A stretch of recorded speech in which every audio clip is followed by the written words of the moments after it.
توجہ مفتی صاحب، میرا سوال ہے کہ مولانا فضل الرحمان اب مہنگائی کے خلاف ملین مارچ کیوں نہیں کرتے؟ اچھا سوال کیا آپ نے، یہ عوام کے ذہن میں آج کل سوال ہے، میں اس کا جواب دینے لگا ہوں۔ توجہ، حضرت مولانا فضل الرحمان دامت برکاتہم العالیہ نے جس وقت ملین مارچ مہنگائی کے خلاف کیا تھا، آپ کو وہ وقت یاد ہے؟ وہ وقت تھا جب یہودی ایجنٹ معاہدہ کر رہا تھا عمران خان IMF سے کہ ہم آپ سے 25,000 ارب روپیہ قرضہ لیں گے، اس کے بدلے میں مہنگائی کرتے ہو کر لو لیکن ہمیں قرضہ دے دو۔ مولانا نے ملین مارچ کیا تھا اور لوگوں کو بتایا تھا، لوگوں 72 سالوں میں پاکستان نے 27,000 ارب روپیہ قرضہ لیا ہے اور یہ اکیلا 3 سالوں میں 25,000 ارب روپیہ قرضہ لے رہا ہے، اس کو نہ لینے دو، غریب چکی میں پس جائے گا، مہنگائی کا طوفان آئے گا، آؤ ہمارے ساتھ چلو۔ اس وقت یہی یوتھیے تھے، یہ سارے کہتے تھے 1000 روپے لیٹر پیٹرول تھی ونجے اسا خان دے نال ہیں۔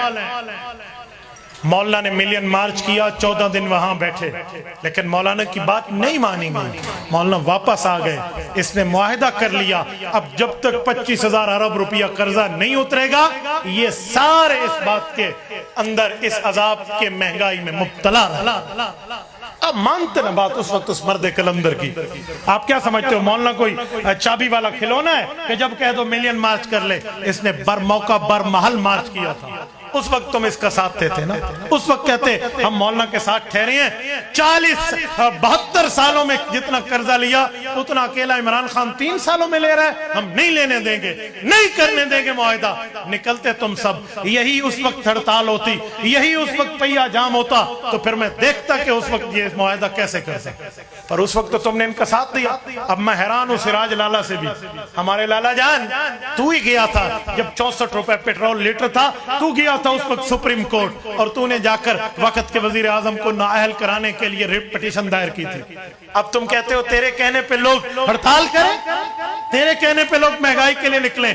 64 روپے پیٹرول لیٹر تھا نواز دور میں، تمہیں کون سا شوق پڑا تھا کہ تم نے اس کو نااہل کروایا تھا؟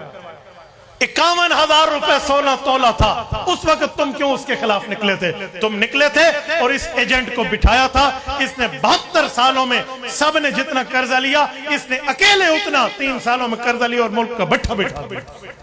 تبھی تو مولانا کہتے تھے یہ غیر کا ایجنٹ ہے اور باہر سے آ کر یہ مسلمانوں کو معیشت کے عذاب میں مبتلا کرے گا، پر سارے کہتے تھے نہیں اسا تا سب ایمان تے یقین نالی نال کھڑوتے ہیں، میرا پتر کھڑو وہ ہاں کچھ غلطیوں کی معافیاں نہیں ہوتی، اجتماعی غلطیوں کے کفارے ہوا کرتے ہیں اور پوری قوم اس مذہب میں مبتلا ہے۔ دعا فرمائیں اللہ ہمیں اس عذاب سے نکالے۔ مونڈ کو چاہو پاند کو پکڑ کے کھڑوتے ہوئے بنیاد کو دیکھیں۔ مولانا کیوں مارچ نہیں کرتا؟ مولانا کو پتہ ہے اس وقت میں نے کہا تھا قوم نہیں نکلی، ہوں بسم اللہ کرو میرا پتر، بھامے 300 ہوئے تھے بھامے 400 ہوئے، پیٹرول ہوں گننا پوسی وہ قرضے لاؤنے پوسن والوں دے بعد پتہ لگ سی۔ اوہ امریکہ 20 سال افغانستان رہی ہے، ایڈی لوگ نہیں تھائی یارا 30 سال اچ ملک دا بیڑا غرق کر سکے۔ ادھر ڈالر 72 روپے، ہمارے ہاں ڈالر ٹرپل سنچری کراس کر چکا ہے۔